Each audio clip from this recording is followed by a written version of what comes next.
Atoms are the fundamental unit of matter. They are made up of three types of subatomic particles: protons, which are positively charged; electrons, which are negatively charged; and neutrons, which have no charge at all.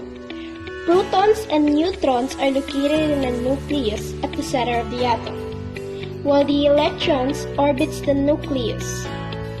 Let's take a quick look at an atom of carbon. Notice how 6 protons and 6 neutrons reside in the nucleus, while the electrons are shown in orbit surrounding the nucleus.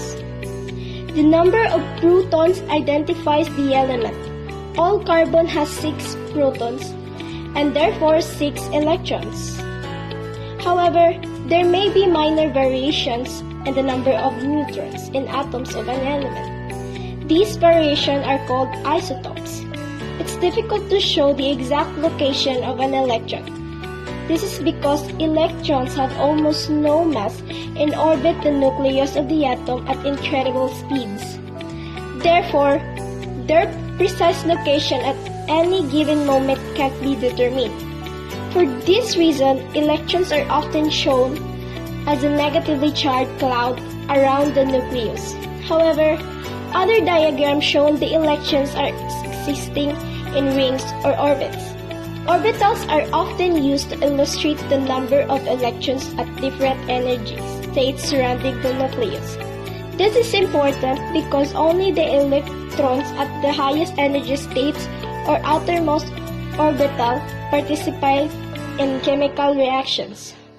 These are called valence electrons, and they are involved in the formation of chemical bonds between atoms. We already know what the atom is, but who are the people behind the discovery of atoms? It was around 440 BCE that Democritus first proposed that everything in the world was made up of tiny particles surrounded by empty space. And he even speculated that they vary in size and shape depending on the substance they compose. He called these particles atomos, Greek word for indivisible. His ideas were opposed by the more popular philosophers of his days. Aristotle, for instance, disagreed completely, stating instead that matter was made of 4 elements: earth, wind, water, and fire. And most later scientists followed too.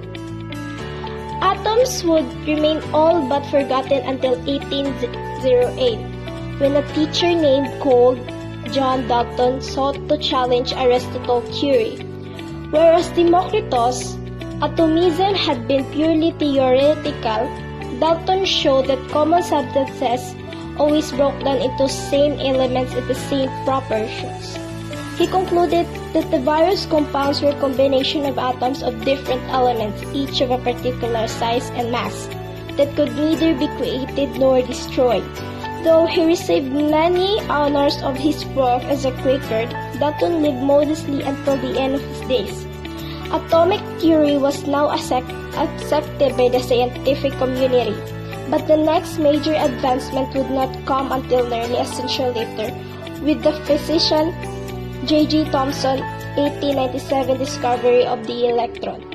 In what we might call plum pudding model of the atom, he showed atom as an uniformly packed pairs of positive matter filled with negatively charged electrons. Thomson won a Nobel Prize in 1906 for his electron discovery, but his model of the atom didn't stick around long. This was because he happened to have some pretty smart students, including a certain Ernest Rutherford, who would become known as the father of nuclear age. While studying the effect of X-rays on gases, Rutherford decided to investigate atoms more closely by shooting small positively charged alpha particle at a sheet of gold foil. Under Thomson's model, the atom thing dispersed positively charged would not be enough to deflect the particles in any one place. The effect would have been like a bunch of tennis ball punching through a thin paper screen, but while most of the particles did pass through, some bounced right back, suggesting that the foil was more like a thick net with a very large mesh. Rutherford concluded that atoms consisted largely of empty space with just a few electrons, while most of the mass was concentrated in the center, which he termed the nucleus. The alpha particle passed through the gaps but bounced back from the dense, positively charged nucleus. But the atomic theory wasn't completely just yet. In 1913, another of Thomson's students by the name of Niels Bohr expanded on Rutherford's nuclear model. Drawing on an earlier work by Max Planck and Albert Einstein, he stipulated that electrons orbit the nucleus at fixed energies and distances, able to jump from one level to another, but not to exist in the space between. Bohr's planetary model took center stage, but soon it too encountered some complications. Experiments had shown that rather than simply being discrete particles, electrons simultaneously behave like waves, not being confined to a particular point in space. And in formulating his famous uncertainty principle, Arnold Sommerfeld modified Niels Bohr's atomic theory to include elliptical orbits. And in 1932, Schrödinger, a physicist and biologist, was considered the father of quantum mechanics, discovered electrons do not move around an atom in a definite path like the planets around the sun, but it moves freely. And the location of electron depends on how much energy the electron has. Even though our understanding of atom keeps changing, the basic fact of atom remains. So let's celebrate the triumph of atomic theory with some fireworks.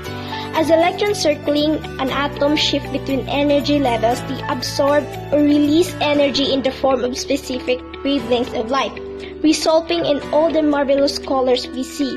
And we can imagine Democritus watching from somewhere, satisfied that over 2 millennia later, he would turn out to have been right all along.